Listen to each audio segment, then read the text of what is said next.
अभी ये मैंने सेंटर ऑफ मास का एक ऐसा कॉन्सेप्ट करेंगे जो कि जेई में 2-3 बार रिपीट हो रखा है, आपको कतई स्किप नहीं करना है भाई, कतई स्किप नहीं करना है। चलो कॉन्सेप्ट को समझते हैं। Each of two block shown in the figure has a mass of 1 kg। The rear block move toward the front of block with a speed of 2 metre per second while the front block is initially at rest. A light spring of spring constant 50 newton metre is attached to the front block. Assuming the surface is smooth find the maximum compression of the spring. अपने को question में क्या दे रखा है, अपने को देखो एक kg का है, 1 kg का इससे स्प्रिंग कनेक्टेड है और ये स्मूथ सरफेसेज है, और अपने को क्या निकालना है, स्प्रिंग के अंदर मैक्सिमम कंप्रेशन निकालना है। क्या निकालना है भाई, मैक्सिमम कंप्रेशन।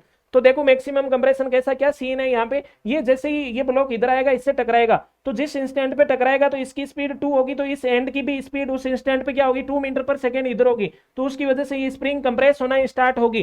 ठीक है, कंप्रेस स्प्रिंग कंप्रेस होना स्टार्ट होते ही तुरंत क्या होगा, इस पे फोर्स आगे की ओर लगेगा और उस पे फोर्स लगेगा पीछे की ओर। तो इसकी ये इधर की ओर मूव कर रहा था बट फोर्स पीछे की ओर लगेगा, तो इसकी स्पीड कम होगी और इसकी स्पीड बढ़ेगी। एक इंस्टेंट ऐसा आएगा जब दोनों की स्पीड क्या हो जाएगी, इक्वल हो जाएगी। और उस इंस्टेंट कब आएगा, जब ये स्प्रिंग क्या हो रखी होगी, मैक्सिमम कंप्रेस हो रखी होगी।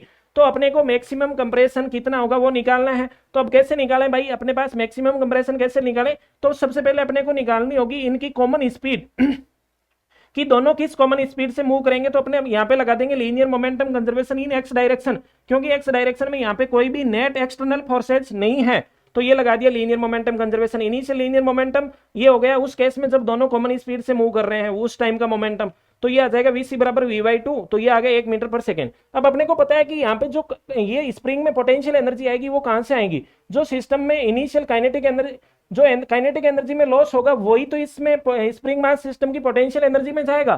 तो काइनेटिक एनर्जी में जो लॉस होगा, काइनेटिक एनर्जी इनिशियल माइनस ये, वो किस में चला जाएगा, पोटेंशियल एनर्जी में।